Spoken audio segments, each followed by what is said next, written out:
Radio Simbirtuu.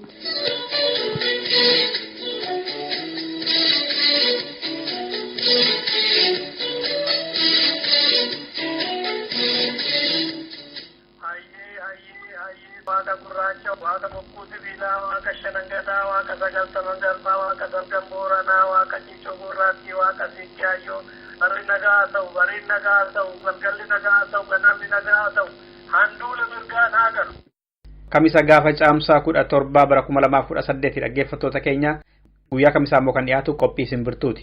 Qophii simbirtuu har'aa keessatti kan qabnu waanuma tokkodha. Innis qophii malaati. Har'aaf oduu waan hin qopheeffanneef nuuf kolchaa jenna dursineetu sirba ittaanu kanaan qophii malaa qabadheen deebi'a. Maarratti xiyyeeffataa mee achuma keessatti waliin ilaalla. Hanga xumuraatti waliin turaan affeerraa keenya.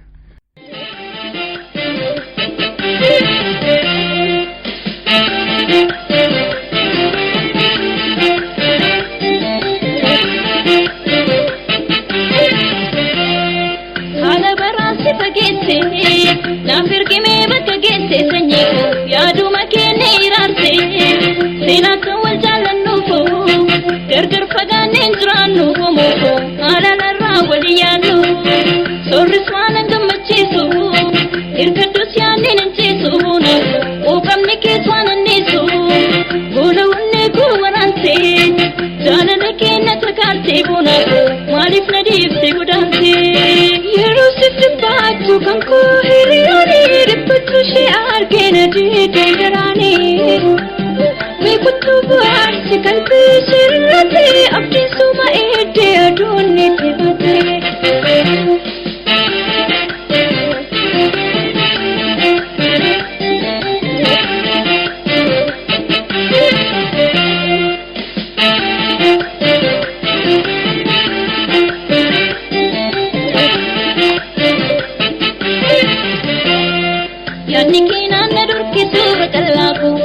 Fawwini bardera siyaada narralee gireessu sanyiiko dhibbulluuf siqufata hawaasa yaadni kiinaan na durkisu raqallaafu walarguu fawwini bardera siyaada narralee gireessu sanyiiko dhibbulluuf siqufata hawaasa.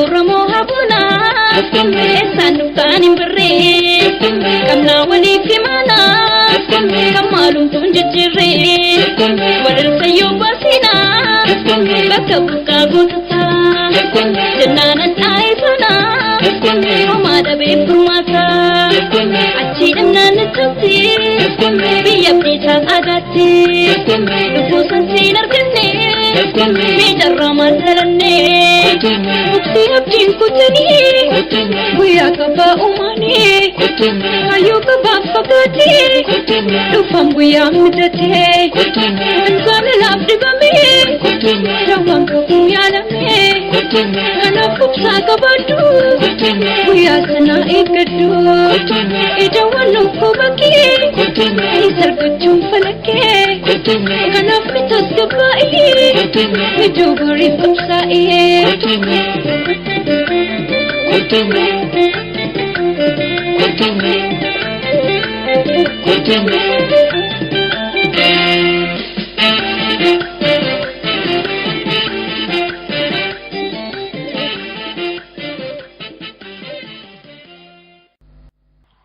Qophii malaa har'aa kan eegallu yaada dhaggeeffataan keenya Oromiyaa Finfinnee irraatii nuun gaheetiin yaadni isaa kunooti. Maal isiniin jechuun barbaade haala biyya keessatti amma deemaa jiru ilaalchise waan baay'ee sodaachisaadha. Kanas kan hin jedheefi waan Finfinnee keessatti dalagamaa jiru ilaalchisee waan akkas gara lixa Oromiyaa gara bahaa Oromiyaattis dalagamaa jiru ilaalchisee fakkeenya mee Burraayyuu irraa kana Burraayyuutti maaltu ta'aa jira akkamitti jiramaa qeerroon akkamitti socho'aa jira waan jedhu ilaalchisee maaltu jira isinitti fakkaata. Gidduu kana haala baay'ee suukanneessaadhaan socho'aa jiruuf amma gidduu kana walgahii gogochaa jiru ijoolleen ijoolleen irra baay'inaan kan irratti haasa'aa jiranii waa'ee waraqaa eenyummeessaati. Waraqaa eenyummeessaa kana ilaalchisee immoo furmaanni tokkoyyuu hanga yoowwanaa wanti godhame hin jiru. Kana booddee ijoolleen murtoo ofiif fudhannaa erga jarri deebinuu deebisuu didanii jedhanii kaleessa kellaatti poolisoonni isin akkam nutti dubbattu saba bakka buutanii maa dubbattu dhimma dhuunfaa keessanii qofa hin haasoftanii jedhanii baay'eenus hiraarsaa turanii ijoollees baay'inaan hiraarsaa turanii garuu akka ijoolleen baay'inaatiif galle malee waan gallu miti. Tarkaanfii nurratti fudhachuufu anaan amma fakkeenyaaf sa'aatii guyyaa guutuu mana sirreessaa na oolchanii galgala ijoolleen deemuu dinnaan na gadhiisanii waan godhan dhabanii jechuudha. Isa kana irratti mee sagaleen keenya kun haalli kun gara sagaleen isaa uummatatti akka dhagahamu akka naa gootaniin barbaada isiniin jechuun barbaada. Warra simbirtuu barii ulfaadhaa galatooma turtii gaarii. Dhaggeeffataa keenya Finfinnee guddaa galatoomi jennaa kommee kee kunoo si dhiyeessineerra qaamni mootummaa dhimmi isaa laallatu akka dhagee tarkaanfii sirreessaa isinii fudhatu abdii qabna. Amma immoo kutaa lammaffaa qophii imalaatti dabarra.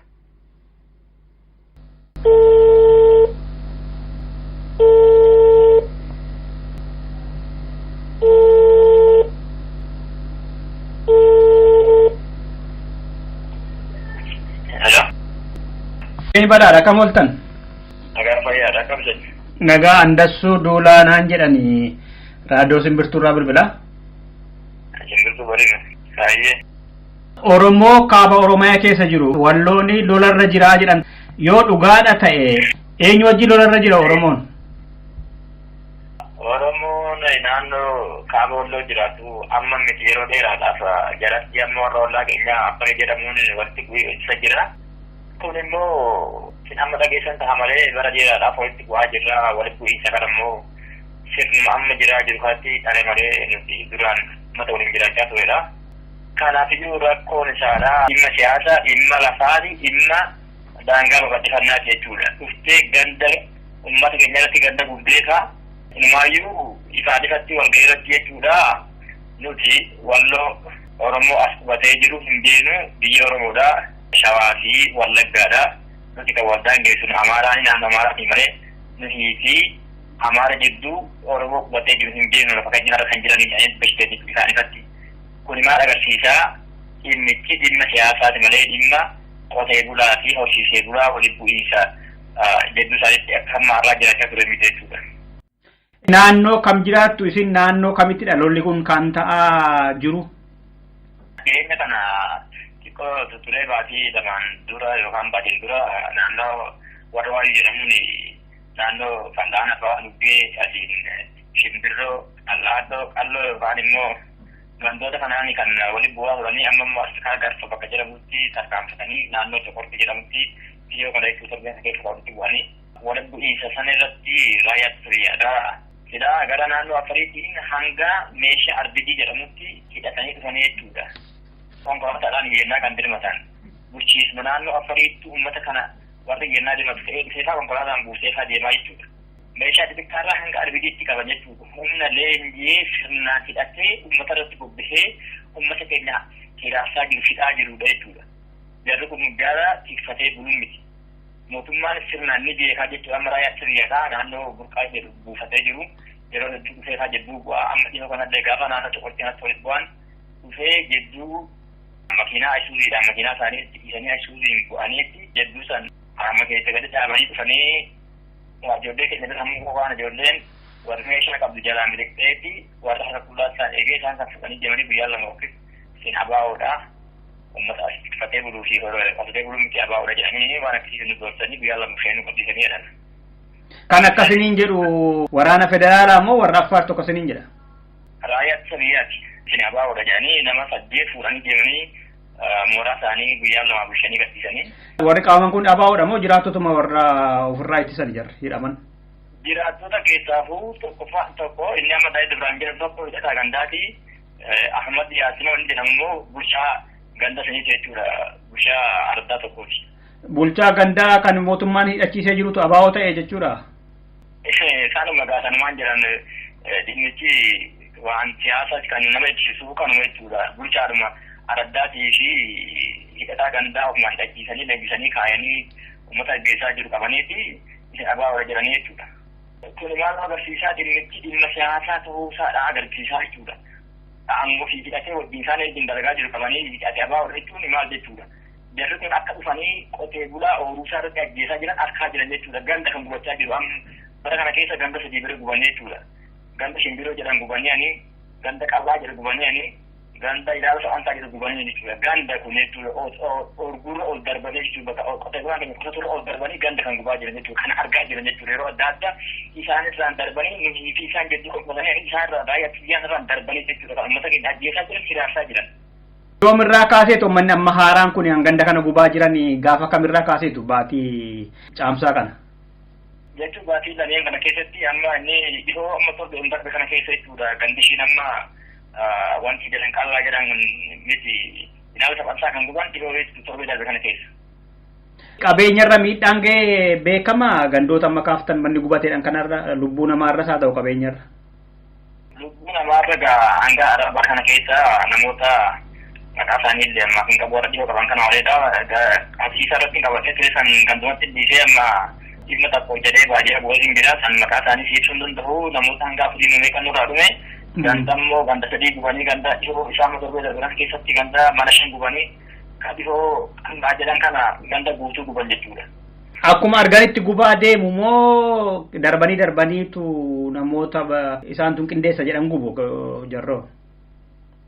Fakkeenyaaf amma ganda tokkoon gaafa namni ofirraa dammaqee isaan ofirraa qolatee karaa biraatiin karaa namni guban qabnee dhufanii ganda guban jechuudha. Gaafa namni asii dirmatee karaa tokko deematiin kaan eeguu ganda namni irraa dirmatee deemesan dhufanii iddatti qabsiisan jechuudha kan dhufanii. Lolli akkasiin kun kanaan dura godhamee beeka daangaa irratti yookaan margaa fi bishaan irratti wal loltan akkaataa kana meeshaa ammayyaa akkas hidhatanii loluun kun ture. Lakki dhugaa dubbachuudhaaf wanti lafarra jiru hanga har'aa jara kana isaatti isaa lolaa jira isaatti isaa lolaa ture akaakayyoota keenya irraa qabee abin irraa kaasee ni deemnee isaa irraa lolaa ture isaan malee nu lolaa ture jechuudha. Waliin bu'iinsi nam tokko yoo jiraate malee akkaatti leenjifamee humni hidhate konkolaataa mootummaatiin iyyannaatti dirmachiisanii fa'aa walii dirmatamee ta'a humni leenjii uummata kana gidduutti lola godhuu takka agarree dhageenyeef hin beeknu fi isaa hojii walolni ilmaanuu isaanii dirmannee isaa isaan irraa lolaa ture jechuudha. Abbaa saarii ture jechuudha miti. Galata guddaa isaaniif qabna ture jechuudha. Nu loluu miti. Haa isiidhaa ilmaanuu nuti akka isaaniif maal jedhee siibsuu hin danda'a akka isaaniitti ibsamuu hin danda'u jechuudha. Galata guddaa isaaniif oolaa ture jechuudha. Akaakayyoonni keenya baay'ineen keenya lafa isaanii keessatti asii hanga daangaa jabuutii deemanii dhumaa turan jechuudha. Ummata akka isaanii godhaa ture san irra jaarsoliin isaanii ragaa ba'aa jiran jechuudha. Nuti ummata kana ummata waanuu oolaa turedha. Asii dhufanii faradoodhaan deemanii hanga eessaa hanga biqiltuu lafa jabuutii shanii wajjin bu'aa turan. Ummata akkamitti deemee lollaa ergamtanii ergamatii fudhatanii isaan ummata kan lolaa jirtanii kana keessan jiru jedhanii jaarsoliin sammuu qaban keessaa ba'aa jiran jechuudha. Yeroo walga'iidhaan ni dhageenya jechuudha. Warri ta'uu odeeffannoo himsuu jira. Alaatti nuti amma Oromoo naannoo kanaa rakkoon keenya rakkoo saba ofiitiin bitamuu dhabuuti jechuudha. Abbaan biddeenaa yoomiyyuu taanaan hanga ta'e gaarii ta'u abbaatii ta'uu hin danda'u jechuudha. Ishee akkuma isaanii nutis Oromoodhaan bullee rakkoo kana furuu ni danda'an jechuudha. Yeroo rakkoon kun furamuu dhabe akkuma isaanii mul'achiisee akka gurraa qola lafa godhanna jechuudha mootummaan keenya. Maal jechuudhaan Oromiyaa kaabaa sana naannoodhaan Amaara jala haa jiraatu malee kan bulchu godina sana godina addaa Oromiyaa sana Oromoodha miti immoo naannoon Amaaraan siniin mirmanne asirratti maal siniin jedhanoo jarri. Waa takkayyuu dhufee kana amma gubbaarraa dhufee uummatumti amma zoonii fi aanaa bulchaa jiru maqaa Oromoodha. Oromoon qofti bargahaan miti ati yoo Oromummaa kee deemtee sabboonaa taate malee nama akka illee hin quuqamtu bara. Ati nagahaan jiraattee baatiin kee nagahaan jiraannaan ilma isaatiin abbaan fedhii dhuguma isaa Oromoo ta'anii saba kana keessaa baasanii Oromoo fi saba dhaqaatanii lolli jiru sabatee humna qawwee nurraa jiranii haqaan jechuudha. Uummata keenya irraa qabeenya kamuu akka qullaa jiranii keenya ulee magaalaa keessatti ulee irraa guurii jechuu kan biraa darbee kan meeshaatti dhiisiti. Lolli kun egaa godhamaa ture yeroo isin dubbisu kana uummanni qeedhaa godaanee manni jalaa gubatee bakka qubatu dhabee gargaarsa dhabee jiru jira. Gargaarsa dhuunfaa dubbachuudhaaf naannoo kanatti ilmaa'uu dhihoo kana gabaa fi wanti nagaheen jiru walitti bu'iinsi akka jiru dhagaheen jira. Manni gubachuu namni du'u kana namni naagalee as hin jiru jedhedha. Walgeessaa isheen naannoo irraa dhufee ture jechuudha. Gadduu ni jedhanii nama naannoo Amaaraa kana bushu. Dhugaatee saba ta'ee gaasan isaan wal beekaa garuu rakkoo hin jiruun fi miidiyaan gura nu ergisee nu gabaasu hin jiru. Miidiyaan mootummaa hin gabaasu. Miidiyoonni alaadhaa qubaan qaba nama naannoo Somaaleetti naannoo Oromiyaa karaa bahaa kanaa fi karaa kibba Oromiyaa kanatti waan ta'u guyyaa guyyaadhaa dhageenya jechuudha miidiyaa alalla. Miidiyaan alaa gaaf tokko naannoo Walloo kana sakabaasu dhageenye hin beeknu jechuudha. Kuni mataan isaa rakkina jira jechuudha. Isee rakkina jira jechuudha akkuma baha Oromiyaatii fi kibba Oromiyaa kana wanti jiru guyyaa guyyaarraa miidiyaa alaatiin biyyoon jira jaarman jira kan keessan shimbirtu barii jira OMN jira ni gabaasamaa ture jechuudha. Garuu rakkoo hamaa keessa jiraachuu keenya kuni ragaa guddaadha jechuudha. Gaheen waraana Itoophiyaa nagaa buusuu keessatti akkam ture dura tuquu yaaltanii turtanii callisanii masillaalaa turan immoo erga miidhaan akkas gahee maalirra jira naannoon keessan maal godhe waraanni federaalaa yookaan immoo kan komaandi poostii jedhamu maal godhaa jira naannoo keessan? Jedduu buufatee taa'eera amma jedduu buufatee gaafuma amma dhihoo ijoollee nama 8 irraa qabee deeme kana dhufee gaafa isaan kana qabee gad deemu konkolaataa lamaan kan ijjannaa dirmate humni amma biyyi haydi yookaan humna addaa naannoo Affaariidhaa dhufaa ture safanis gaddachaasee isaan jedduu jira yeroo hedduu jedduma kana taa'aa garuu isuma biraan darbanii firaadha kan dhufanii kan ganda guban jechuudha. Isaan bakka buqqaa jedhan kana buqqaa isaanirraan darbanii dhufanii kan ilaala guban jechuudha.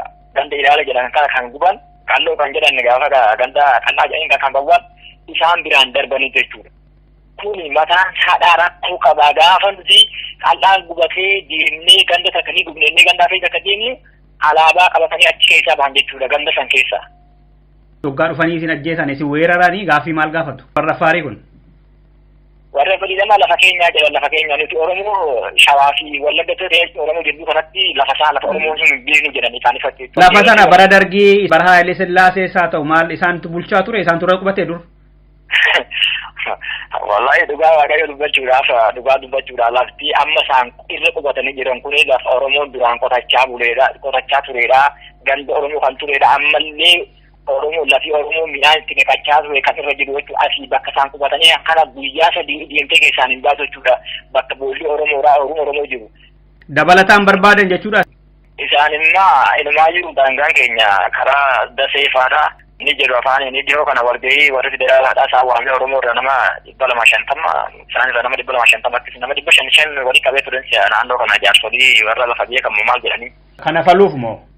Isin jedhutti hamma har'aa daangaan tolchamee beeku daangaa tolchinanii waan akkasii mariisaa turanii. Maal ta'eere?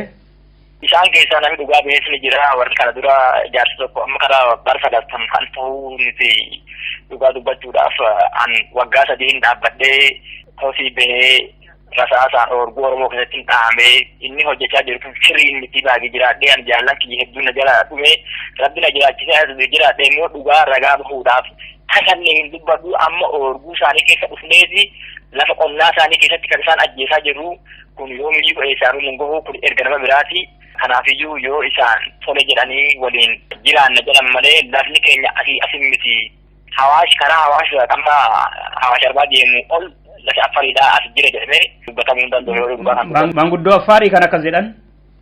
Isaan keessaa namni tokkoon akka jedhee dubbatanii isaan kaan immoo ilmaayyuu nuti lafuma Oromoodha naannoo kaaba Walloo kanatti hin beenu Shawaa fi Wallaggatti malee jedhee warri dubbatu ni jira. Amma har'a darbanii karaa naannoo buqqaa kanatti lafarratti daangaa agarsiisna kan jedhanii gabbu'anii hin jedhan nutis immoo asiin karaa kaaba bahaa Walloo kanaan duraalee daangaan keenya kan jedhu asiin immoo karaa bahaatiin har'a cabsii kan jedhan jira jechuudha sullaa aseetaadhaa karaa gurraacha amma Hawaash deemu irraan kaasame. Milishaanii fi hidhattoonni aanaa fi godina addaa Oromiyaa maal godhaa jiru moo kan amma falmaa jiru uummata qofaadha achitti?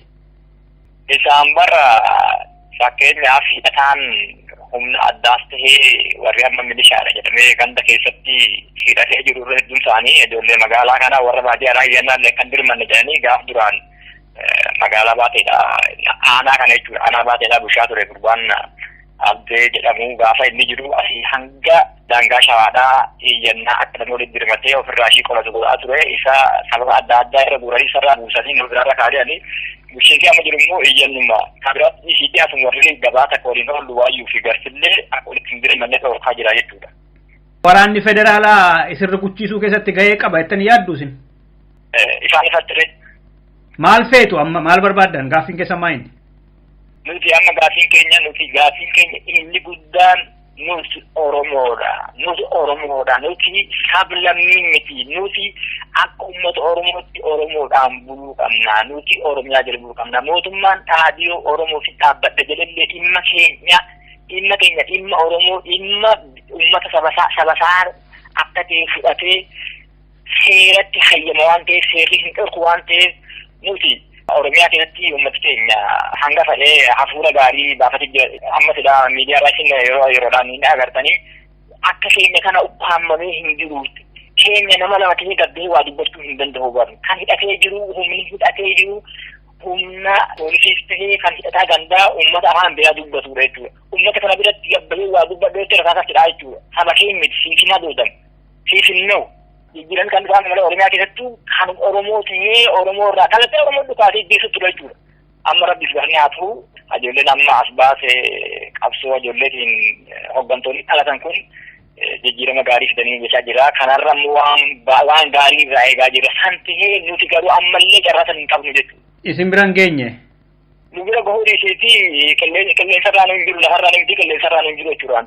Gaaffiidhuma duratti mootummaa adda bilisummaa uummata Tigraayitu nu miidhee jedhaa turan Oromoonni fi saboonni kaan. Amma immoo muummichi ministeeraa Oromoo kan Oromiyaa bulchu Oromoo ministeerri dantaa alaa Oromoo pirezidantiin Oromoo ministeerri ittisaa Oromoo ministeerri gumuruukaa Oromoo abukaattoon mootummaa Oromoo aangoo guddaa Oromoo harka jiraa jedhama. Maaliif isin fooyyofne oo akkasii yaaddanitti? Kan akkanam tokkotti amma kun egaa yaada kiyyaa dura nuna kan jennee abdii qabna garuu san dura dura laachuun dura nuti warra amma Oromoo jedhee aangoo taasifamaa waan eegumu naannoo kaaba walloo kana seenkaane akka Oromiyaatti waan hedduu irraa eegna jechuudha gaafa waan san deebisan dhuguma Oromoodhaa dhaabbatanii hin jenne jechuudha nuti waa'ee kaaba waa'ee naannoo sanaa qofa seenkaane akkuma Oromiyaatti akka saba Oromootti waan gurguddaa hedduu irraa eegna jechuudha waan san yoo dalagan dhuguma Oromoo isaanii Oromoo akka godhanii furmaanni dhufanii eegganna garuu naannoo kanaatti seenkaane akkuma Oromiyaatti waan eeguu qabnaa waan san yoo hojjetanii abdii guddaa irraa qabnaa gammannirraa abdiin keenya sunis dhugaa tahaa jechuudha yoo san hojjennu immoo nuti ammallee jaraan ergamee bakka fedhe yoo taa'e maqaa Oromoo qabaatu uummata Oromootiin istee uummata naannoo kanaatti bu'aa buusannee waan irraa eeguu qabna jechuudha.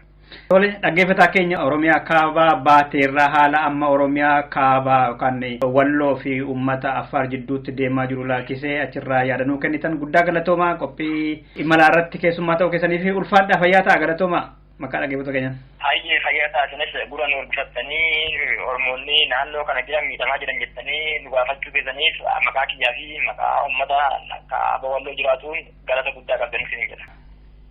Dhaggeeffattoota keenya egaa qophiin keenya har'aaf qopheeffanne kan imalaa hanga ammaa kan caqasaa turtan kana fakkaata ture. Waan nu dhagaa turtaniif horaa bulaa jecha sirba Bassaa Kadir kanaan nagaat kan isiniin jedhu Andassuu Duulaati. Torbee immoo dhimma biraa qabannee walitti deebinaa hangasittuu bakkaaf haala gaarii keessa turaan hawwii keenyadha.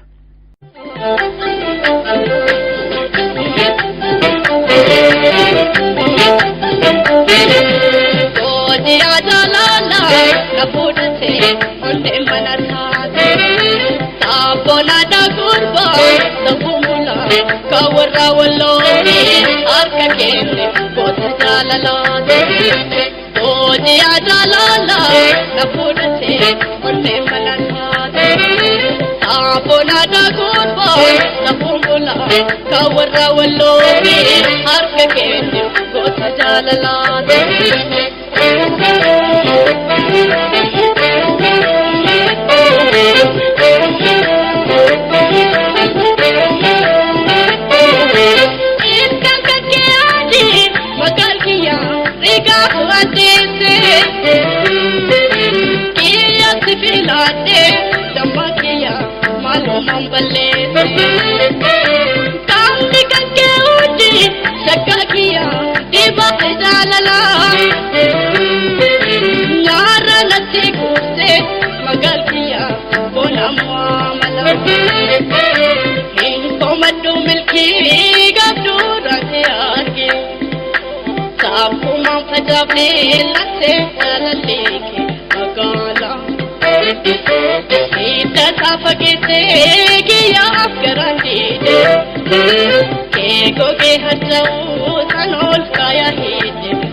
kumaga gamagala Otaone boji ajarala Irre kumaga gamagala Irre kumaga gamagala Otaone boji ajarala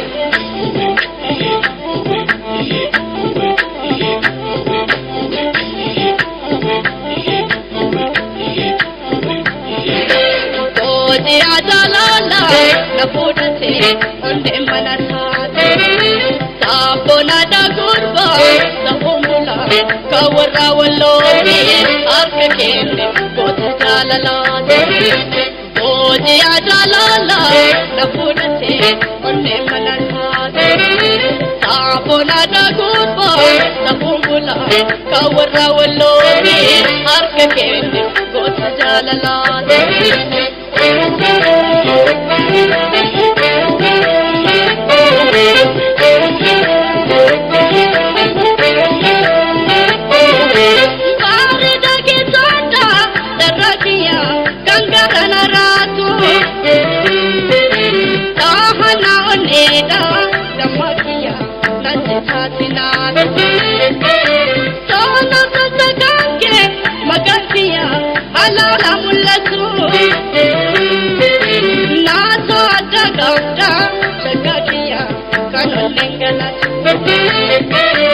Unda talakiya hidogo korini Unda talhajnan linat korini Tiruko Ena titingkena babu damito Onde kiya putu iti amani Tiruko Baret ni bayita kasi salutro